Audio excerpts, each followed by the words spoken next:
बहू का आखिरी जन्मदिन बनी सत्य घटना। राजस्थान की तपती रेत, दूर तक फैले सुनहरे टीले और हवा में धुली मिट्टी की खुशबू के बीच बसे एक छोटे से कस्बे में एक लड़की रहती थी जिसका नाम था रागिनी।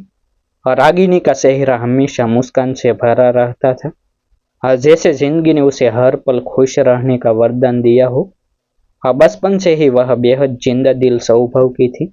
हर त्योहार में सबसे पहले नाचने वाले, हर शादी में सबसे जोर से गाने वाले और हर दुखी इंसान के चेहरे पर मुस्कान लाने वाले। और उसके माता पिता कहते थे कि हमारी बेटी घर की रौनक है।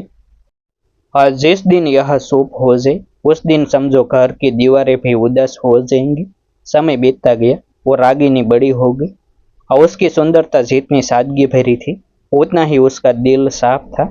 और जब उसकी शादी की बात चली तो कई रिश्ते आए, लेकिन आखिरकार उसका रिश्ता जयपुर के पास रहने वाला एक शांत और समझदार युवक आरव से तय हुआ। आरव एक छोटे से बिजनेस से जुड़ा था और स्वभाव से बेहद नरम दिल था। और जब पहली बार दोनों की मुलाकात हुई तो रागिनी की हंसी और आरव की शांति जैसे एक दूसरे के लिए ही बनी थी। शादी बड़े धूमधाम से हुई। ढोल नगाड़ों की आवाज, रिश्तेदारों की भीड़ और हर तरफ खुशियों का माहौल था। रागिनी जब विदा होकर अपने ससुराल पहुंची तो वहां भी उसने कुछ ही दिनों में सबका दिल जीत लिया। सासू से बेटे की तरह सहारने लगी। ससुर हर सुबह उसके हाथ की बनी चाय पीकर कहते कि अब घर सच में घर जैसा लगता है। और आरव तो उसे अपनी जिंदगी का सबसे खूबसूरत तोहफा मानता था। शादी के बाद का समय किसी सपने जैसा था। दोनों साथ बाजार जाते, कभी शहर के पुराने किले देखने निकल जाते, तो कभी रात को छत पर बैठकर भविष्य के सपने बुनते। रागिनी अक्सर कहती कि वह चाहती है उनका घर हमेशा हंसी से भरा रहे, चाहे हालत कैसी भी हो। लेकिन जिंदगी हमेशा एक सी नहीं रहती। एक दिन अचानक रागिनी ने महसूस किया कि उसके पैरों में हल्का सा दर्द हो रहा है। शुरुआत में उसने इसे मामूली थकान समझा। उसने सोचा शायद ज्यादा काम करने से दर्द हो गया होगा। कुछ दिन आराम करने के बाद भी जब दर्द कम नहीं हुआ तो उसने आरव से कहा कि शायद डॉक्टर को दिखा लेना चाहिए। आरव तुरंत उसे शहर के एक अस्पताल ले गए। वहां डॉक्टर ने जांच की और कुछ दवाइयाँ दे दी। कहा कि शायद कैल्शियम की कमी है। दोनों निश्चित होकर घर लौट आए, लेकिन कुछ ही हफ्तों में दर्द बढ़ने लगा। अब रागिनी को चलने में भी तकलीफ होने लगी थी। आरव की चिंता बढ़ने लगी। उसने तुरंत बड़े अस्पताल में अपॉइंटमेंट लिया, जहां हर तरह की जांचें की गई। रिपोर्ट आने में कुछ दिन लगे और वो दिन रागिनी और आरव की जिंदगी के सबसे लंबे दिन थे। जब रिपोर्ट आई तो डॉक्टर का चेहरा गंभीर था। उसने धीरे से कहा कि रागिनी की हड्डियों में कैंसर के लक्षण दिखाई दे रहे हैं और बीमारी काफी तेजी से फैल रही है। यह सुनते ही जैसे समय ठहर गया। आरव के हाथ से रिपोर्ट गिरते गिरते बसी और रागिनी कुछ क्षण तक चुप बैठी रही। कमरे में सन्नाटा फैल गया। किसी को समझ नहीं आ रहा था कि क्या कहे। लेकिन उसी पल रागिनी ने एक लंबी सांस ली और हल्की सी मुस्कान के साथ कहा कि अगर बीमारी आई है तो लड़ाई भी होगी, हम डरेंगे नहीं। डॉक्टर भी उसकी हिम्मत देखकर हैरान रह गया। घर पहुंचने के बाद जब परिवार को यह खबर मिली तो हर किसी की आंखें भर आई। लेकिन रागिनी ने किसी को रोने नहीं दिया। उसने कहा कि अगर सब लोग रोएंगे तो मैं कैसे लड़ूंगी। इसके बाद शुरू हुआ लंबा इलाज, अस्पतालों के चक्कर, कीमोथेरापी, दर्द भरे दिन और जागती रातें। कभी कभी दर्द इतना बढ़ जाता कि रागिनी की आंखों से आंसू निकल आते, लेकिन वह अगले ही पल खुद को संभाल लेती। वह अक्सर मजाक करके माहौल हल्का कर देती, ताकि घर वाले टूट न जाए। समय बीतता गया, इलाज महीनों से सालों में बदल गया। कभी हालत थोड़ी सुधरती तो सबको उम्मीद की किरण दिखाई देती, लेकिन फिर अचानक दर्द बढ़ जाता। कई बार डॉक्टरों ने कहा कि बीमारी बहुत जिद्दी है और इलाज लंबा चलेगा। लेकिन रागिनी का हौसला कभी कम नहीं हुआ। वह अस्पताल के कमरे में भी हंसती रहती। वहां भर्ती दूसरे मरीज से बातें करती, बच्चों को चॉकलेट देती और कहती कि बीमारी शरीर में है, दिल में नहीं। कई बार नर्स से कहती कि इतने दर्द के बाद भी कोई इतना खुश कैसे रह सकता है। रागिनी का जवाब हमेशा एक ही होता था कि जिंदगी जितनी ही है उतनी ही सही, लेकिन उसे मुस्कुराते हुए जीना चाहिए। आरव हर पल उसके साथ खड़ा था और उसने अपने काम की चिंता छोड़ दी और पूरा समय रागिनी की देखभाल में लगा दिया।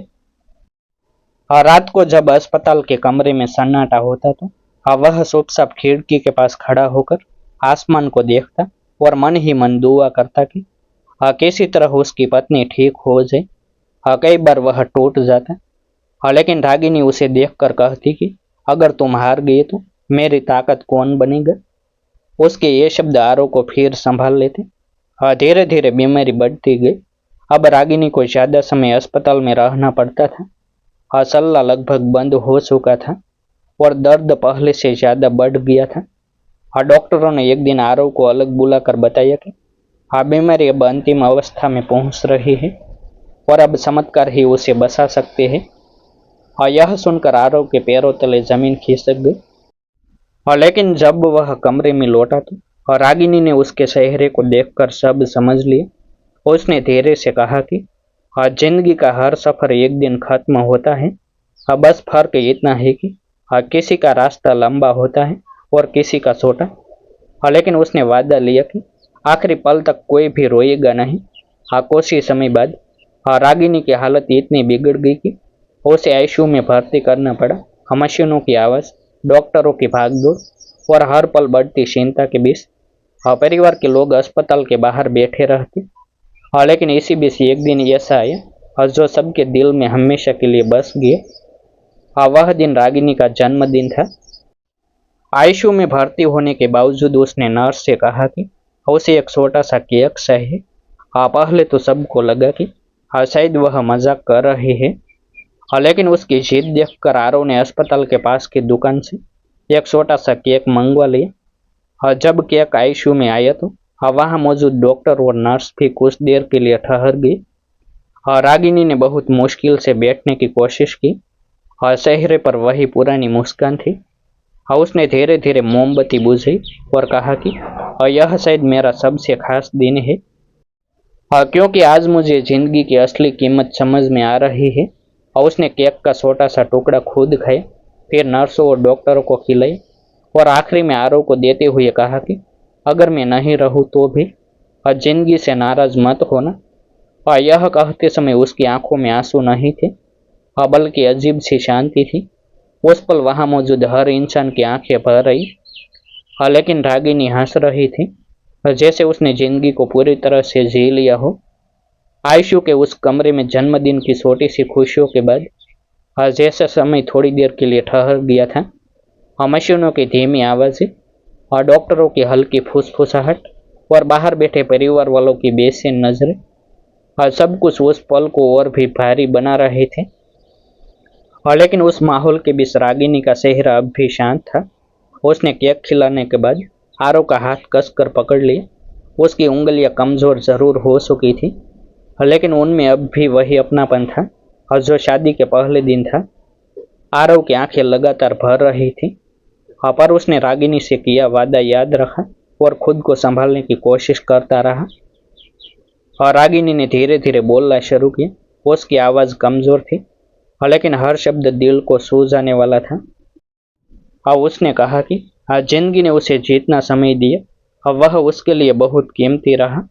उसने कहा कि हर इंसान सोचता है कि उसे बहुत लंबी जिंदगी मिले, लेकिन असल में जरूरी यह है कि जो भी पल मिले वह पूरे दिल से जिए जाए। उसने अपने माता पिता को याद किया, ससुराल वालों को धन्यवाद कहा और आरव की तरफ देखकर मुस्कुराई। उसने कहा कि अगर अगले जन्म जैसी कोई चीज होती है तो वह फिर से उसी घर में जन्म लेना चाहेगी जहां उसे इतना प्यार मिले। कमरे में मौजूद नर्सों की आंखें भी नम हो गई थी। डॉक्टर भी चुपचाप खड़े थे, जैसे किसी बहुत बड़ी सीख के गवाह बन रहे हो।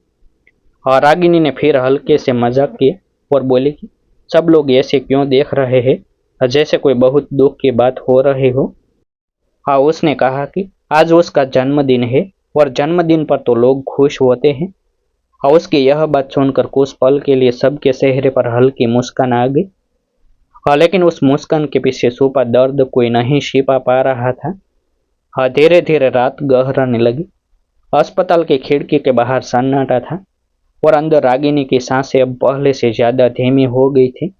उसने आखिरी बार आरव की तरफ देखा और बहुत हल्की आवाज में कहा कि जिंदगी से कभी शिकायत मत करना। हाँ, क्योंकि हर दिन एक तोहफा होता है। और यह कहते हुए उसके होठों पर वही प्यारी मुस्कान थी, हाँ, जो हमेशा रहती थी। हाँ, कुछ ही क्षण बाद हाँ, मशीनों की आवाज बदल गई और डॉक्टर तुरंत आगे बढ़े। हाँ, लेकिन शायद अब वक्त अपनी अंतिम रेखा खींच चुका था। हाँ, उस रात रागिनी चुपचाप इस दुनिया से विदा हो गई। हाँ, लेकिन जाते जाते वह सबको एक ऐसी सीख दे गई, हाँ, जो शायद पूरी जिंदगी याद रहने वाली थी। अस्पताल के बाहर जब यह खबर परिवार तक पहुंची तो हर किसी की आंखें भर रही। आरव कुछ देर तक खामोश खड़ा रहा, हाँ, जैसे उसके भीतर का एक हिस्सा हमेशा के लिए खाली हो गया हो। हाँ, लेकिन उसी पल उसे रागिनी की बात याद आई, हाँ, जिंदगी से शिकायत मत करना। हाँ, कुछ दिनों बाद जब लोग रागिनी को याद करते तो हाँ, सिर्फ उसकी बीमारी की बात नहीं करते थे, हाँ, बल्कि उसकी हिम्मत, उसकी मुस्कान और उसके उस आखिरी जन्मदिन की कहानी सुनाते थे। हाँ, जब एक लड़की ने दर्द से भरी जिंदगी को भी हंसते हुए अलविदा कहा था, हाँ, उसकी कहानी सुनकर हर कोई यही कहता कि असली बहादुरी शायद यही होती है, हाँ, जब इंसान दर्द के बीच भी मुस्कुराना न भूले। और इस तरह रागिनी भले ही इस दुनिया में नहीं रही, हाँ, लेकिन उसकी मुस्कान, उसका साहस और उसकी आखिरी जन्मदिन वाली हंसी हमेशा के लिए लोगों के दिलों में जिंदा रह गई। डिस्क्लेमर, और यह कहानी वास्तविक घटना से प्रेरित है, हाँ, लेकिन इसमें पात्रों के नाम और कुछ परिस्थितियां बदली गई है। इसका उद्देश्य केवल लोगों तक जानकारी पहुंचाना है। आभार। फिर मिलते हैं एक नई स्टोरी के साथ। जय हिंद, जय भारत। वीडियो को लाइक और हाइप करना ना भूलें।